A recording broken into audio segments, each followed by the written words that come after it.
नमस्कार साथियों, स्वागत है आपके अपने YouTube चैनल जॉब ज्ञान एकेडमी में। जैसा कि आप लोगों ने लगातार सीरीज देख ही रहा होगा और आज का प्रैक्टिस सेट 5 है।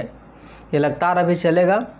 एग्ज़ाम अभी 11 तारीख से आपको स्टार्ट होने वाला है, 11 से 22 तारीख तक चलेगा। हमें उम्मीद है कि आप लोग भी एडमिट कार्ड डाउनलोड कर लिए होंगे और अपना अपना सेंटर देख लिए होंगे। चलिए, पिछला वीडियो आप लोगों ने देखा, इसके लिए दिल से थैंक यू।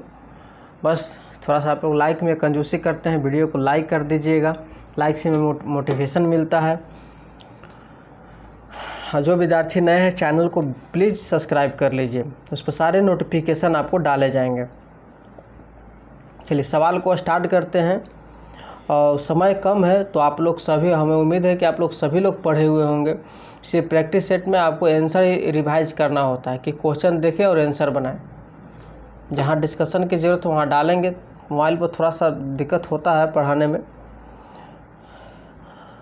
चलिए, क्वेश्चन है कि तापदीप्त दीपों के फिलामेंट में टंगस्टन का उपयोग किया जाता है। सभी लोग जानते हैं कि फिलामेंट में टंगस्टन का उपयोग किया जाता है। तापदीप्त के फिलामेंट में टंगस्टन का उपयोग किया जाता है। क्यों किया जाता है? तो इसका गलनांक ऊंच होता है। इसका गलनांक ऊंच होता है, इसीलिए किया जाता है। और यह सामान्यतः इसमें शुद्ध टंगस्टन कितना होता है? तो 3422 डिग्री सेल्सियस होता है। कितना होता है? 3422 डिग्री सेल्सियस होता है। नेक्स्ट नंबर क्वेश्चन की ओर हम लोग चलेंगे। क्वेश्चन है साथियों कि दिए गए विकल्प में से किसे सजावटी दीपक के रूप में उपयोग किया जाता है? सजावटी में हम लोग 4 ऑप्शन दिया गया है, जैसे परावर्तक लैंप, निर्वात लैंप, डिस्चार्ज लैंप एवं गैस फील्ड लैंप। तो इसमें हम लोग करते हैं परावर्तक लैंप का प्रयोग करते हैं, रिफ्लेक्टर लैंप का प्रयोग करते हैं, सजावटी दीपक के रूप में करते हैं। और सबसे बड़ी बात यह है कि वाहनों में रिफ्लेक्टर में दोनों तरफ रेडियम की पट्टी लगी होती है। दोनों तरफ रेडियम की पट्टी लगी हुई होती है। जब अंधेरे में इन पर वाहनों की लाइट जब पड़ती है तो यह चमकने लगता है। जब जाते होंगे रोड पर, बाइक चलाते होंगे तो दोनों तरफ में देखते होंगे, जब लाइट जलता है तो चमकता है, पीला या लाल कलर का दिया हुआ रहता है, शाइनिंग करता है। तो ऑप्शन नंबर ए आपका सही होगा। नेक्स्ट सवाल है, किस लैंप का CRI सर्वोत्तम होता है? किस लैंप का CRI सर्वोत्तम होता है? सबसे पहले हम लोग CRI का पूरा नाम जानेंगे। एक कलर रेंडरिंग इंडेक्स यानी रंग प्रतिपादन क्षमता है और इसे 0 से 100 के स्केल पर व्यक्त किया जाता है। तो क्वेश्चन है कि किस लैंप का CRI सर्वोत्तम है? तो ऑप्शन नंबर ए हो जाएगा, तापदीप्त लैंप का है। तापदीप्त लैंप का है। देखिए, एक विद्यार्थी ने कमेंट किया था कि थोड़ा छोटा टिक मारिएगा। ऑप्शन नंबर ए सही होगा। नेक्स्ट क्वेश्चन है, किसी हैलोजन फ्लड लैंप का वाइजर किससे बना होता है? किसी हैलोजन फ्लड लैंप का वाइजर किससे बना होता है? यानी वाइजर यह कांच से बना होता है। किससे बना होता है? Glass. Option number A, halogen flood lamp का वाइजर कांच से बना होता है। और इसमें निष्क्रिय गैस के साथ साथ हैलोजन समूह भी रहते हैं। क्लोरीन, ब्रोमीन, आयोडीन की अल्प मात्रा मिलाई जाती है। और इसकी दस्ता, हैलोजन फ्लड लैंप की दस्ता जो है 25 से 35 होती है। और यह आपूर्ति, यानी इसकी आपूर्ति वोल्टेज होती है 230 से 250 वोल्टेज पर यह चलता है। नेक्स्ट क्वेश्चन है मेरे साथियों कि 3.1/2 कोर केबल में 3.1/2 कोर केबल तार के रेंज है, इसमें क्या वो होगा? कह रहा है कि यह न्यूट्रल हेतु प्रयोग किया जाता है। यह न्यूट्रल हेतु प्रयोग किया जाता है। यह 3 कोर होती है और धात्विक आवरण को न्यूट्रल हेतु प्रयोग किया जाता है। चलिए, ऑप्शन नंबर आपका सी सही होगा मेरे साथियों। नेक्स्ट प्रश्न को हम लोग चलेंगे। प्रश्न है कि 10 किलोमीटर लंबे केबल का इंसुलेशन रेजिस्टेंस 1 ओम है। 50 किलोमीटर लंबाई के लिए इसका रेजिस्टेंस क्या होगा? बहुत ही अच्छा सवाल है। फार्मूला ये हो जाता है R1/R2, R1/R2 बराबर L2/L1 हो जाता है। अब R1 का मान यहाँ दिया हुआ है 1, ये R1 का मान दिया हुआ है। उसके बाद हम लोग निकालेंगे, जैसे अब इसको फार्मूला सेट करते हैं, निकलेगा कैसे? 1 ओम दिया आएगा, ठीक है मेरे साथियों, बटा R2 होगा। R2 का मान ज्ञात करना नहीं है, यहाँ 50 किलोमीटर लंबाई के लिए 10 किलोमीटर लंबी रेजिस्टेंस यहाँ आएगा। और जब इसे हम R2 बराबर गुना करेंगे तो तिरछा तिरछी गुना हो जाएगा, यानी 10 ऊपर और 50 नीचे आ जाएगा। ये काटिएगा तो 0.2 आंसर आएगा, ऑप्शन नंबर बी। देखिए यहाँ पर थोड़ा कीजी पीजी हो जाता है लिखने में। नेक्स्ट क्वेश्चन है कि तुल्यकालिक मोटर में बंधन वाइंडिंग का प्रयोग सामान्यतः किया जाता है। तो तुल्यकालिक मोटर में बंधन वाइंडिंग का प्रयोग वो किया जाता है हर्टिंग रोकने के लिए किया जाता है, यानी हर्टिंग रोकने और स्टार्टिंग बलाघूर उत्पन्न करने के लिए किया जाता है। ऑप्शन नंबर आपका डी सही होगा। सवाल है नेक्स्ट साथियों कि मोटा इंसुलेशन पेपर आर्मेचर कोर के प्रत्येक सिरे से आगे निकला होना चाहिए और यह स्लॉट लाइनर और वेज के बीच में प्रयोग किया जाता है, इसे क्या कहा जाता है? कह रहा है कि मोटा इंसुलेशन पेपर आर्मेचर कोर के प्रत्येक सिरे से आगे निकला होना चाहिए और यह स्लॉट लाइनर और वेज के बीच में प्रयोग किया जाता है, तो इसे क्या कहा जाता है? ऑप्शन नंबर डी है, यहाँ पर ही आ जाएगा, हो जाएगा, क्या हो जाएगा?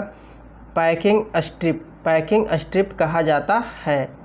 नेक्स्ट क्वेश्चन है IEE के अनुसार कंट्रोल पैनल के लिए इस्तेमाल होने वाले मेन लीड की न्यूनतम आकार दिए गए विकल्पों में से किससे कम नहीं होना चाहिए? तो सही जवाब होगा option number B 08 SWG copper और GI वायर। 08 SWG कॉपर और GI वायर।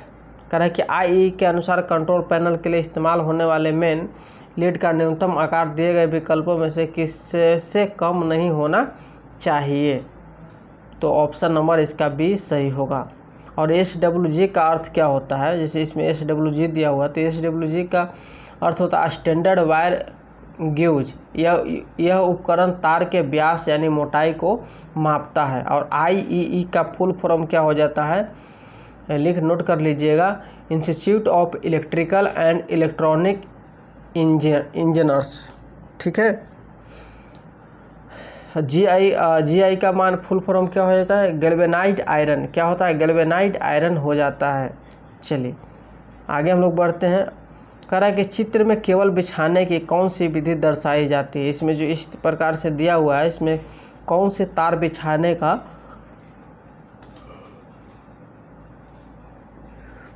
क्या हो जाएगा? इसका जवाब बताइए। जैसे पाइप में बिछाना, सही, यह सीधे बिछाना नहीं है, पाइप में बिछाना होता है। इस प्रकार के जैसे घरों में दिया हो रहा था, देखिए अलग अलग दिया हुआ है ना, ऐसा से कुछ इसमें बॉल होल्डर लटकाते हैं और यहाँ से वायर पाइप के द्वारा यहाँ से कनेक्ट होता है, तो यहाँ पर पाइप में बिछाना इसको हम लोग कह सकते हैं। नेक्स्ट है कि एक इलेक्ट्रिक आयरन के तापमान को नियंत्रित करने के लिए किसका उपयोग किया जाता है? तो एक इलेक्ट्रिक आयरन के तापमान को नियंत्रित करने के लिए हम लोग थर्मोस्टेट का प्रयोग करते हैं। किसका प्रयोग करते हैं? थर्मोस्टेट का प्रयोग करते हैं। और थर्मोस्टेट का अर्थ होता है नियत उसमें। ऑप्शन नंबर डी आपका सही होगा। नेक्स्ट क्वेश्चन है कि माइक्रोवेव ओवन में किस प्रकार के बर्तन का प्रयोग करना चाहिए? माइक्रोवेव ओवन में किस प्रकार के बर्तन का प्रयोग करना चाहिए? तो चीनी मिट्टी का प्रयोग करना चाहिए। किसका करना चाहिए? चीनी मिट्टी का प्रयोग करना चाहिए। चलिए आगे हम लोग बढ़ते हैं। नेक्स्ट क्वेश्चन है साथियों कि DC यानी शंट मोटर में गति को नियंत्रित करने के लिए फील्ड वाइंडिंग साथ ही DC लाइन से जुड़ी होती है और आर्मेचर श्रृंखला से जुड़ा होता है। क्या जुड़ा होता है? मैं फिर से क्वेश्चन रिपीट करना चाहता हूं कि DC शंट मोटर में गति को नियंत्रित करने के लिए फील्ड वाइंडिंग सीधे DC लाइन से जुड़ी होती है और आर्मेचर श्रृंखला में किससे जुड़ा होता है? यह जुड़ा होता है आपको थायरिस्टर ACR से जुड़ा होता है। थायरिस्टर ACR से जुड़ा होता है। ऑप्शन नंबर आपका ए सही होगा। नेक्स्ट क्वेश्चन की ओर हम लोग चलते हैं। क्वेश्चन है साथियों कि एक संतुलित 3 फेजी स्टार कनेक्टेड भार 440 वोल्ट की आपूर्ति खींचता है। ध्यान से सुनिएगा। जुड़े हुए वाट मीटर W1 और W2 क्रमशः 5 किलोवाट और 1200 वाट दर्शाता है। प्रणाली के शक्ति गुणक की गणना कर दी। देखिए W1 ही यहाँ पर दर्शा रहा है कितना? W1 यहाँ पर दर्शा रहा है 5 kW, यानी इसको हम लोग गुना करेंगे 1000 से तो निकल कर आएगा, वाट में बदल लेंगे तो 5000 वाट आएगा। और W2 बराबर क्या कर रहा है 1200 वाट। इसे हम लोग दोनों के बदल लिए, 1000 वाट और 1200 वाट, सॉरी 5000 वाट और 1200 वाट हो गया। अब कह रहा है कि tan थीटा, इसमें फॉर्मूला लगेगा कि tan थीटा बराबर √3 और इस प्रकार क्या आएगा W1 माइनस W2 बटा W1 प्लस W2। यहाँ से आप लोग निकाल नहीं लीजिएगा जी, यहाँ से निकाल लीजिएगा आप लोग मान। सही जवाब हो जाएगा आपको 1 गया 64। सही जवाब हो जाएगा आपको 0.69 हो जाएगा। ऑप्शन नंबर बी सही होगा। नेक्स्ट क्वेश्चन है कि 250 वोल्ट 1500 वाट एक इलेक्ट्रिक हीटर जो 500 डिग्री सेल्सियस पर कार्यरत है के लिए ऊष्मीय तंतु की धारा व प्रतिरोध की गणना करिए। तो वोल्टेज है कितना जी 250 और पी यानी पावर शक्ति है कितना 1500 वाट। चलिए तो P बराबर VI हो जाएगा। क्या हो जाएगा P बराबर VI हो जाएगा और I बराबर P बटा V। तो यानी I बराबर P बटा V, तब 1500 बटा यहाँ पर 250 आ जाएगा। जब इसको काटेंगे तो 4 एम्पियर निकल कर आएगा। क्या आएगा 4 एम्पियर निकल के आएगा। तो फार्मूला था R बराबर क्या था, R बराबर होता है V बटा I। तो 250 जब निकल के आया मेरे साथियों, बटन नीचे 4 एम्पियर निकल के आया, तो इसको भागा देंगे तो 625 आएगा। कितना आएगा 625। बदलेंगे इसको पॉइंटिंग में तो यहाँ पर एगो पॉइंट पड़ जाएगा, यानी 62.5 आ जाता है इसका सही जवाब। तो ऑप्शन नंबर आपका क्या हो जाएगा 62.5 कहाँ गया जी, देखिए 4 एम्पियर एवं 62.5। ऑप्शन नंबर ए आपका सही हो जाएगा। क्या हो जाएगा 4 एम्पियर एवं 62.5। स्क्रीनशॉट ले सकते हैं। नेक्स्ट सवाल है 1000 वाट 230 वोल्ट विद्युत केतली को 15 एम्पियर प्लग सर्किट में से संयोजित किया जाता है और संयोजक केवल भी 15 एम्पियर धारा वहन क्षमता का प्रयोग किया जाता है। तो इस उपकरण की सुरक्षा के लिए फ्यूज का मान क्या होगा। तो सही जवाब हो जाएगा ऑप्शन नंबर क्या हो जाएगा जी, इसको तो सोल्व करना पड़ेगा। क्या कर रहा है कि 1000 वाट प्रश्नानुसार P बराबर VI कर रहा है कि P बराबर फार्मूला होता है VI और P का मान दिया हुआ है 1000 वाट। P का मान दिया हुआ है 1000 वाट। अब वोल्टेज है 230 वोल्ट। कितना है 230 वोल्ट। इसे हम लोग जब भागा देंगे 230 में तो निकल कर आ जाएगा यहाँ पर 4.34 अर्थात 5 एम्पियर हम लोग इसे कह सकते हैं। यानी ऑप्शन नंबर आपका बी सही हो जाएगा जी। क्या हो जाएगा option number B. Next question है निम्न कथनों पर विचार करें। निम्न कथनों पर विचार करें। क्या कह रहा है कि बजर एक विद्युत चुम्बकीय युक्ति है। बजर एक विद्युत चुम्बकीय युक्ति है। तो सही। बजर का उपयोग विद्युत घंटे के स्थान पर 230 वोल्ट AC प्रचालित युक्ति के रूप में किया जाता है। सही, दोनों सही है, दोनों ऑप्शनें सही है। तो अर्थात यहाँ पर 1 और 2 दोनों सही हो जाएगा। नेक्स्ट क्वेश्चन है साथियों कि 2000 MVA और 33 किलो वोल्ट रेटिंग वाले 3 फेज वियोजक की संयोजन धारा होगी। इसे कुछ नहीं किया है। एस बराबर यहाँ पर आ गया 2000 MVA। तो 2000 MVA में हम लोग 10 के पावर 6 से गुना किए, 10 के पावर 6 से गुना किए, यानी 2000 गुने 10 के पावर 6 kVA। तो V2 का मान कितना है, V2 का मान है 33 kV है। तो 33 में हम लोग 10 के क्यू कर सकते हैं, 10 के क्यू कर सकते हैं। ठीक है। अब वियोजक विच्छेदन की धारा का मान होता है रूट अंदर, देखिए क्या होता है धारा का मान 1B बराबर S बटा √3 V2। अब इसे जब हम लोग निकालेंगे तो 34.99A आ जाएगा जी, 34.99A आ जाएगा इसका आंसर। 68 नंबर के 34.99 यानी कि 35 आ जाएगा नहीं। तो 34.99 तो वियोजक विच्छेदन की धारा निकल के आया। तो संयोजन धारा निकालने के लिए 2.55 से गुना करेंगे हम लोग IB में, यानी 34.99 में गुना करेंगे तो 89.22A आ जाएगा आंसर। ऑप्शन नंबर आपका 68 के कितना हो जाएगा 89। 90 नहीं, 89 हो जाएगा, option number D. Next question है, निम्न में से कौन सा परिपथ वियोजक रेलवे विद्युतीकरण हेतु उपयोग किया जाता है? निम्न में से कौन सा परिपथ वियोजक रेलवे विद्युतीकरण हेतु प्रयोग किया जाता है? तो 69 का सही जवाब हो जाएगा क्या आपका, option number A, air blast circuit breaker किया जाता है। एयर ब्लास्ट सर्किट ब्रेकर किया जाता है। सर्किट ब्रेकर का डिज़ाइन 6.6 kV से लेकर 131 kV तथा 132 kV से 400 kV तक के वोल्टता पर होती है। नेक्स्ट क्वेश्चन की ओर हम लोग चलेंगे। क्वेश्चन क्या कह रहा है, देखिए बार बार जो है ना ऊपर नीचे हो जाता है, थोड़ा सा परेशानी है, माफ़ी चाहूँगा। क्वेश्चन है कि भारतीय विद्युत नियमानुसार कितने भार से ऊपर के लिए भवन में अर्थ लीकेज सर्किट ब्रेकर लगाया जाना अनिवार्य है?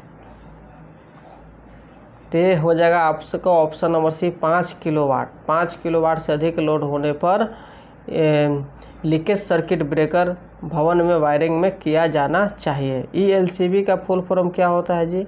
ELCB का फुल फॉर्म है अर्थ लीकेज सर्किट ब्रेकर होता है।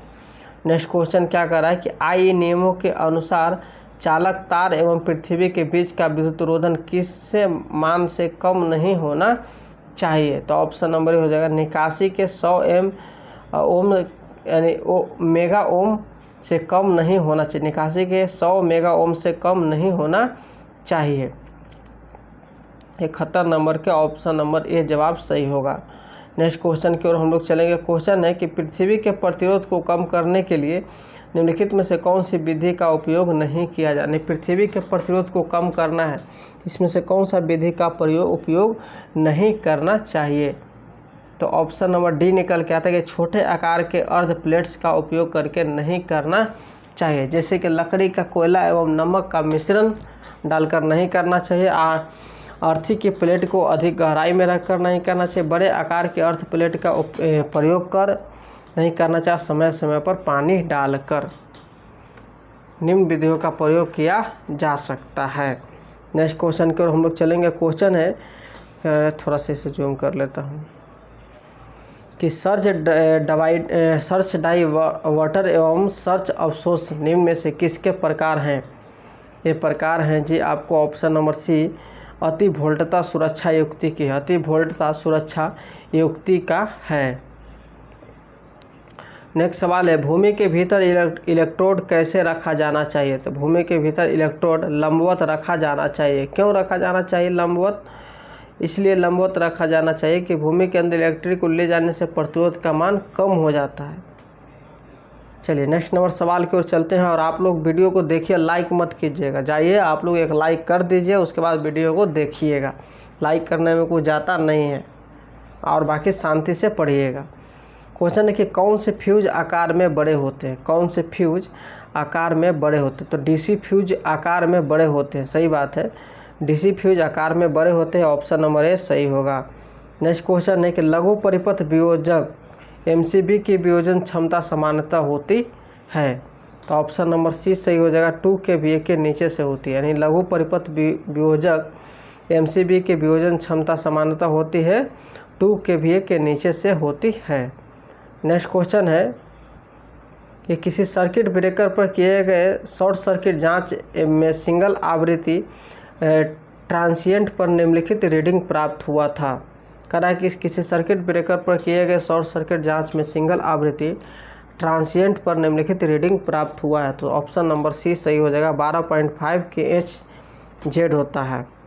नेक्स्ट क्वेश्चन है कि नेशनल इलेक्ट्रिक कोड NEC के अनुसार मोटर लोड के लिए ओवरलोड रिले सेटिंग कितनी होनी चाहिए? करा है कि नेशनल इलेक्ट्रोड कोड NEC के अनुसार मोटर लोड के लिए ओवरलोड की रिले कितनी होनी चाहिए? ये होना चाहिए आपको option number B, 125% full load current होना चाहिए। नेक्स्ट क्वेश्चन है साथियों कि IS 3034-1966 के अनुसार पावर वायरिंग अर्थिंग का प्रतिरोध होना चाहिए, कितना होना चाहिए? तो 1 ओम होना चाहिए था। ऑप्शन नंबर बी आपका सही होगा। क्योंकि पावर वायरिंग अर्थिंग का प्रतिरोध का मान भी अत्यंत कम होना चाहिए। बड़े उद्योग हेतु यह मान 0.5 ओम ही हुआ करता है। नेक्स्ट क्वेश्चन है, निम्न में से कौन से परिणाम मित्र का आकार अधिकतम होता है? परिणाम मित्र का आकार अधिकतम 1 kVA 100 हर्ट्ज का होता है। 1 kVA 100 हर्ट्ज का होता है। नेक्स्ट नंबर सवाल की ओर हम लोग चलेंगे। सवाल है कि विद्युत शीतलन विधियों को लागू करने के लिए ट्रांसफार्मर जिसका आकार 25 kVA चुना जाता है, यह किस प्रकार का ट्रांसफार्मर है? यह ट्रांसफार्मर का नाम क्या है? यह ट्रांसफार्मर का नाम है dry type transformer. Dry type transformer. Next question है, एक ट्रांसफार्मर के माध्यमिक शिखर मान 0.1 WV की एक ज्वायक्रिय फ्लक्स से जुड़ा होता है। यदि द्वितीयक में घुमावों की संख्या 10 है तो द्वितीयक से प्रेरित विद्युत वाहक बल का ms का मान परिकलन कीजिए। बहुत ही क्वेश्चन लाजवाब है। सप्लाई की आवृत्ति का मान भी 50 हर्ट्ज दिया हुआ है। शिखर का मान 0.1 है। तो क्या जवाब हो जाएगा? ऑप्शन नंबर ए 222 हो जाएगा। कैसे? 5m बराबर 0.1 वोल्ट, N2 बराबर 10, F बराबर 50, E2 बराबर 4.44 ओम, यानी कि गुने 0.1 गुने 10 गुने 50 यानी 222 वोल्ट आपको सही जवाब आता है। नेक्स्ट नंबर सवाल की ओर हम लोग चलेंगे। सवाल क्या कर रहा है कि वोल्टेज और सप्लाई आवृत्ति पर किसी ट्रांसफार्मर में निम्नलिखित में से कौन सी हानि एक समान बनी रहती है? तो ऑप्शन नंबर डी, कोर हानियाँ जो है एक समान बनी हुई रहती है। देखिए इतना बड़ा फिर टिक लग गया। ऑप्शन नंबर डी सही हो जाएगा, कोर हानियाँ बनी रहती है। नेक्स्ट नंबर सवाल की ओर हम लोग चलेंगे। सवाल है, गैल्वेनिक आइसोलेशन किस प्रकार के ट्रांसफार्मर में प्रदान किया जाता है? तो गैल्वेनिक आइसोलेशन जो है वो आपको ऑटो ट्रांसफार्मर में किया जाता है। किस में किया जाता है? ऑटो ट्रांसफार्मर में किया जाता है। नेक्स्ट क्वेश्चन है साथियों, एक विशिष्ट परिणाम मित्र जिसका प्रयोग असंतुलित संकेतों को संतुलित संकेतों में परिवर्तित करने में होता है, यह क्या है? यह जो है बलून है। क्या? यह बैलून है। दोस्तों वीडियो ज़रूर समझ में आ रहा हो। एक लाइक करने में कंजूसी आप लोग करते हैं। वीडियो जितना देखते हो उतना लाइक भी आप लोग अधिया नहीं करते। लाइक कम से कम आज 500 प्लस जाना चाहिए। कह रहा है कि इंडक्शन मोटर में सिंक्रोनस स्पीड द्वारा दी जाती है। इंडक्शन मोटर में सिंक्रोनस स्पीड द्वारा दी जाती है। क्या दी जाती है? कुछ पता नहीं। ऐसे हम लोग सोल्व करेंगे। कह रहा है कि इंडक्शन मोटर में सिंक्रोनस स्पीड द्वारा दी जाती है। तो क्या दी जाती है? सही बात है। जैसे कह रहा है कि पी ध्रुवों की ध्यान दे, एफ विस्तारित आवृत्ति है। ध्रुवों की संख्या जिसके लिए स्टेटर वाइंडिंग की संरक्षित किया जाता है। अब इसे हम लोग आसानी से सोल्व कर लेंगे कि इंडक्शन मोटर में सिंक्रोनस स्पीड का माने होता है 120 F/P। 120 F/P होता है RPM। तो 3 फेज इंडक्शन मोटर में टॉर्क का मान क्या होगा? तो ऑप्शन नंबर बी आपको रिजल्ट आ जाएगा। आंसर जी 120 FP होगा। नेक्स्ट क्वेश्चन है, प्रेरण मोटर और प्रदायी वोल्टता में विकसित बल गुण का संबंध कैसे दर्शाया जाता है? ये दर्शाया जाता है T समानुपाती से दर्शाया जाता है। कैसे दर्शाया जाता है? T समानुपाती से दर्शाया जाता है। नेक्स्ट क्वेश्चन है कि एक 3 फेज 8 पोल इंडक्शन मोटर, ठीक है यहाँ तक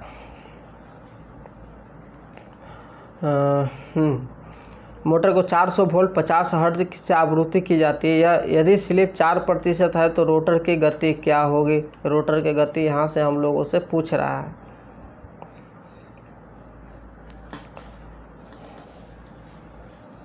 सात 720 RPM आ जाएगा। क्या आ जाएगा? 720 RPM आ जाएगा जी।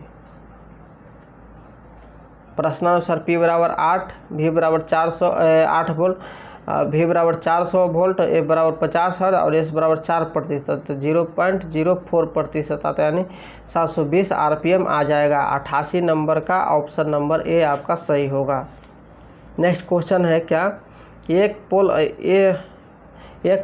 3 phase star connected induction motor 600 volt 50 hertz पर चलता है, तो इसमें प्रति फेज 0.04 ओम को रोटर प्रतिरोध है, तो प्रति फेज का स्टैंड स्टील प्रतिघात है, तो मोटर की वह गति क्या है जिस पर टॉर्क अधिकतम होता है। ये क्वेश्चन थोड़ा सा देख लीजिएगा, सोल्व करने में परेशानी हो रही है।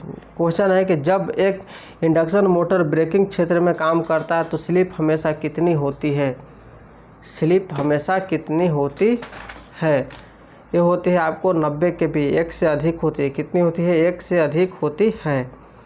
नेक्स्ट क्वेश्चन है कि सैडेड पोल मोटर की दस्ता किसके पारस में होती है? तो सैडेड पोल मोटर की दस्ता जो है वो होती है 5 से 35% के पारस में होती है, यानी रेंज में होती है। ऑप्शन नंबर डी आपको सही होगा।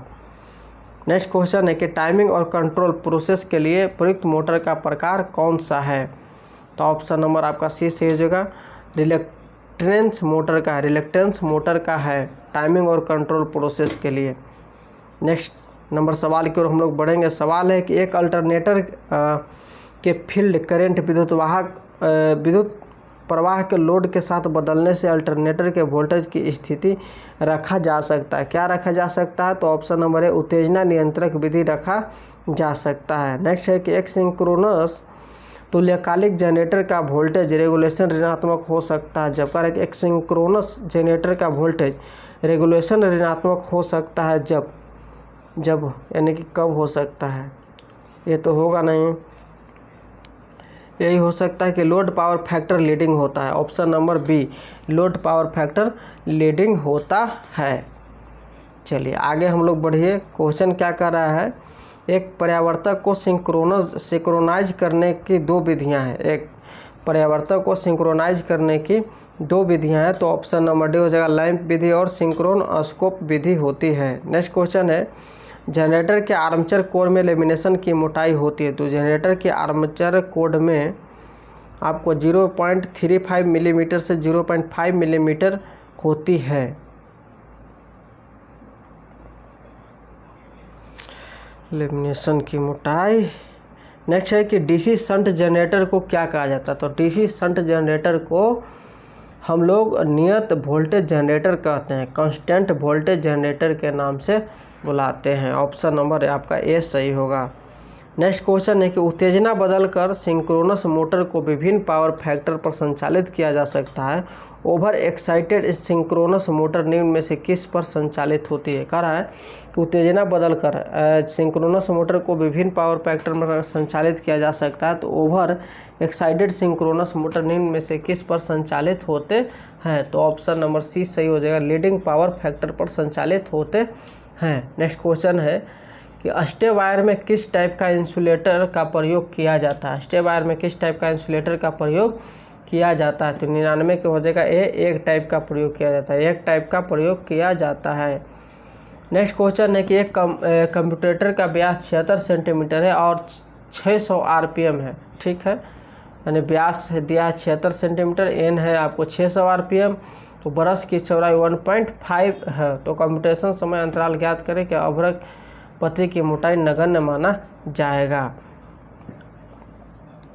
तो कंप्यूटर की स्पीड पाई DN/60 यानी पाई × 76 × 6000/60 यानी 760 ओम आ जाता है। 760 पाई सेंटीमीटर निकल के आता है। उसके बाद हम लोग यहाँ सॉल्यूशन करते हैं। तो ऑप्शन नंबर आपका ए निकलकर सही हो रहा है। तो आज का सवाल इतना ही। मिलेंगे नेक्स्ट वीडियो में। Best of luck. जो विद्यार्थी पहले वाले वीडियो को नहीं देखें तो जाकर देख लीजिए, प्लेलिस्ट का लिंक बना हुआ है। मिलेंगे नेक्स्ट वीडियो।